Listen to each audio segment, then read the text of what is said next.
Principais notícias do momento. Notícia número 1. Chamada ousada de Zelensky do que ele realmente quer dos Estados Unidos e da UE durante as eleições da Ucrânia. Em uma entrevista recente, o presidente Volodymyr Zelensky, da Ucrânia, expressou sua crença de que é possível realizar eleições no país mesmo em tempos de lei marcial. No entanto, enfatizou a importância de garantir o direito de voto para todos os cidadãos, incluindo militares e deslocados forçados no exterior. As observações perspicazes de Zelensky jogam luz sobre as complexidades que envolvem os processos eleitorais em tempos de conflito, pedindo apoio internacional para superar esses desafios. Zelensky fez um argumento convincente de que negar a oportunidade de voto àqueles que estão ativamente defendendo a democracia no país é injusto. Ao garantir que os militares tenham a capacidade de participar no processo eleitoral, a Ucrânia pode buscar uma democracia mais inclusiva que una seu povo. A preocupação do presidente por uma escolha legítima ressoa com a necessidade de evitar uma maior divisão dentro da sociedade. Outro aspecto crítico levantado por Zelensky é a questão do financiamento. Ele defendeu o apoio financeiro dos Estados Unidos e da Europa para organizar e realizar as eleições, pois depender apenas de recursos internos poderia comprometer a integridade do processo. Ao garantir tal assistência, a Ucrânia pode assegurar que o processo eleitoral seja transparente e reflita a vontade real de seus cidadãos. A presença de observadores estrangeiros nos locais de votação foi identificada como uma medida crucial para aprimorar a legitimidade tanto internamente quanto internacionalmente.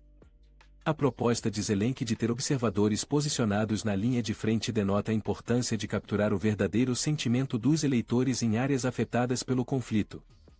Ele enfatizou corretamente a necessidade de justiça e transparência em todas as etapas da eleição, incluindo a presença de observadores internacionais.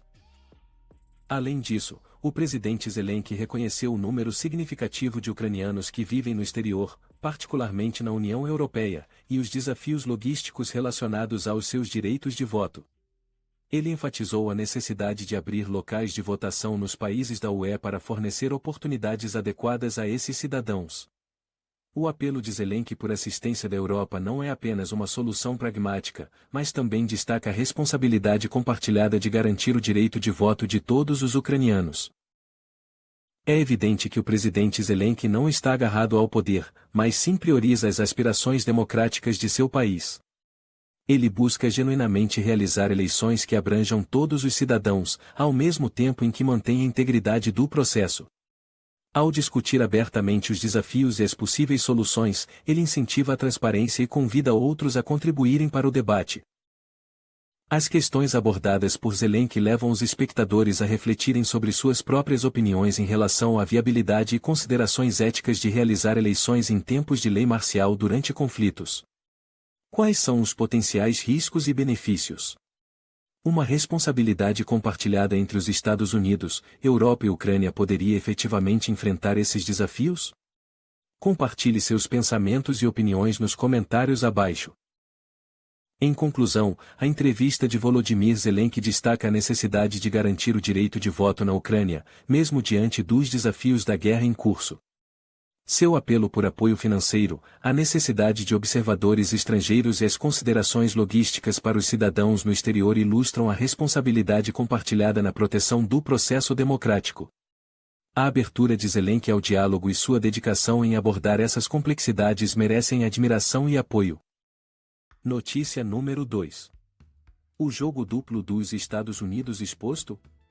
O mistério por trás da campanha contra a Rússia e a China. O Centro de Segurança Nacional, CNSA, dos Estados Unidos recentemente divulgou um relatório pedindo aos Estados Unidos que esclareçam sua posição em relação ao combate à agressão tanto da Rússia quanto da China. A abordagem atual das forças americanas é considerada insuficiente para dissuadir esses adversários armados nuclearmente simultaneamente. Nesta análise, vamos mergulhar no relatório do CNSA intitulado Campanha de Negação, fortalecendo a deterrentância simultânea no Indo-Pacífico e na Europa e fornecer um ponto de vista opinativo sobre o assunto. O relatório do CNSA apresenta um argumento convincente para os Estados Unidos adotarem um novo quadro que alinhe os esforços militares com os princípios da guerra. Ao fortalecer a dissuasão por meio da negação e reagir de forma eficaz às ameaças apresentadas pela Rússia e pela China, os Estados Unidos podem manter um equilíbrio favorável de poder tanto no Indo-Pacífico quanto na Europa. É de suma importância para os Estados Unidos cumprir seus compromissos de dissuasão estendida para cumprir com suas responsabilidades de segurança global. No entanto, o relatório destaca a falta atual de prontidão para abordar simultaneamente os desafios apresentados pela China e pela Rússia. Para preencher essa lacuna, o relatório sugere uma abordagem mais estruturada que entrelaça a dissuasão em tempos de paz com táticas de guerra, aumentando assim as capacidades, postura e atividades. O relatório do CNES detalha estratégias específicas de campanha para proteger regiões críticas como Taiwan e os Estados Bálticos. Essas abordagens delineiam como os Estados Unidos podem fortalecer a postura militar e as ações nessas áreas, garantindo uma transição perfeita da dissuasão para a batalha, se necessário. Além disso, o relatório explora as vantagens e desvantagens da adoção de uma abordagem de dissuasão com dois teatros. Para fortalecer suas capacidades militares, o relatório enfatiza o investimento em forças e o desdobramento de capacidades de próxima geração em regiões diretamente afetadas pelas ameaças chinesas. Ele destaca Austrália, Filipinas e Japão como locais potenciais para estabelecer novas bases ou expandir as existentes. Além disso, o relatório sugere buscar acesso contingente à Suécia e Finlândia, desafiando assim a Rússia dentro das fronteiras dos membros mais recentes da OTAN. Os autores propõem integrar treinamentos e exercícios para implantar forças em regiões de alto risco durante períodos de agressão intensificada. Essa abordagem com dupla finalidade não apenas aumenta a prontidão, mas também serve como uma medida dissuasiva mostrando a preparação dos Estados Unidos para potenciais conflitos. O relatório também recomenda estocar suprimentos e munições críticas na Europa e no Indo-Pacífico, sinalizando ainda mais a prontidão para conflitos prolongados.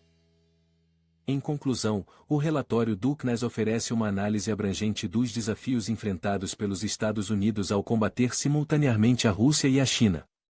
Ao conectar os esforços da campanha militar aos princípios da guerra e adotar uma abordagem mais proativa de dissuasão, os Estados Unidos podem manter melhor um equilíbrio favorável de poder. Convidamos os espectadores a oferecerem suas perspectivas sobre esse tópico. Você acredita que os Estados Unidos devem dar prioridade à dissuasão simultânea tanto contra a Rússia quanto contra a China? Como os Estados Unidos podem implementar efetivamente as estratégias de campanha propostas no relatório do CNES? Compartilhe seus pensamentos e opiniões na seção de comentários abaixo. Notícia número 3. Drama na Níger. Contagem regressiva para a saída do enviado francês cria caos. Milhares foram às ruas da Níger para expressar seu apoio ao recente golpe que depôs o presidente Mohamed Bazoum e exigiram a saída das tropas francesas. O exército francês, com 1.500 soldados baseados na Níger, vinha ajudando Bazoum a combater a presença jihadista no país. No entanto, as tensões escalaram quando os militares derrubaram o presidente. A manifestação perto da base militar francesa em Niamey simbolizou a crescente frustração com a antiga potência colonial França e sua interferência percebida nos assuntos da Níger. O Conselho Nacional de Salvaguarda da Pátria, CNSP, liderado pelo general Abdourahmane Tiani, mantém atualmente o presidente Bazoum e sua família detidos no Palácio Presidencial. O comício, organizado por grupos em apoio aos novos governantes, começou ao amanhecer perto do aeroporto de Niamey, próximo à base militar francesa. Manifestantes expressaram seu descontentamento, citando razões como dependência econômica e uma recusa percebida pela França em respeitar a soberania da Níger. A retirada das tropas francesas foi uma das principais exigências ao longo do protesto. O relacionamento tenso entre França e Níger atingiu um momento crítico, como demonstram as tensões crescentes, o sentimento anti-França e os crescentes protestos.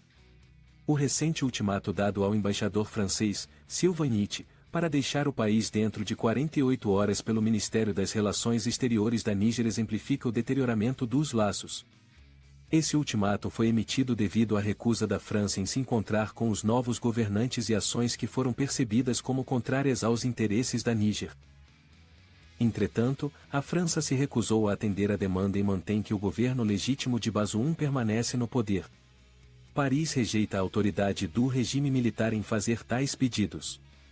Além disso, o apoio da França à reinstalação do presidente Bazoum, respaldado pelo Bloco da África Ocidental ECOWAS, complica ainda mais a situação. Além disso, a ECOWAS impôs sanções ao novo regime e ameaçou tomar ação militar se os governantes atuais não renunciarem o poder para Bazoum. Nesse contexto, a França se encontra em uma posição delicada, dividida entre apoiar os princípios democráticos defendidos pela ECOWAS e preservar sua influência e presença militar na região. A situação da Níger apresenta semelhanças com casos anteriores onde as relações pós-coloniais azedaram devido a interferências percebidas por parte das antigas potências coloniais. Espelha as tensões vistas em muitos países africanos, onde sentimentos anticoloniais persistem mesmo décadas após a independência. A contínua presença militar da França na Níger, apesar de ajudar o governo no combate às forças jihadistas, é vista por alguns como uma violação de soberania. O relacionamento da França com a Níger torna-se mais complexo considerando o pano de fundo das dinâmicas geopolíticas mais amplas na região. Potências estrangeiras como Rússia e Estados Unidos também estão se posicionando estrategicamente na África, e seu envolvimento nos assuntos da Níger acrescenta uma camada adicional de complexidade. Essas dinâmicas complicam ainda mais a resolução da crise atual e exigem uma navegação cuidadosa para garantir estabilidade e respeito à soberania da Níger. Quais são seus pensamentos sobre as crescentes tensões entre a Níger e a França? Você acredita que a presença militar da França na Níger é justificada ou apoia os pedidos de retirada? Compartilhe sua opinião nos comentários abaixo.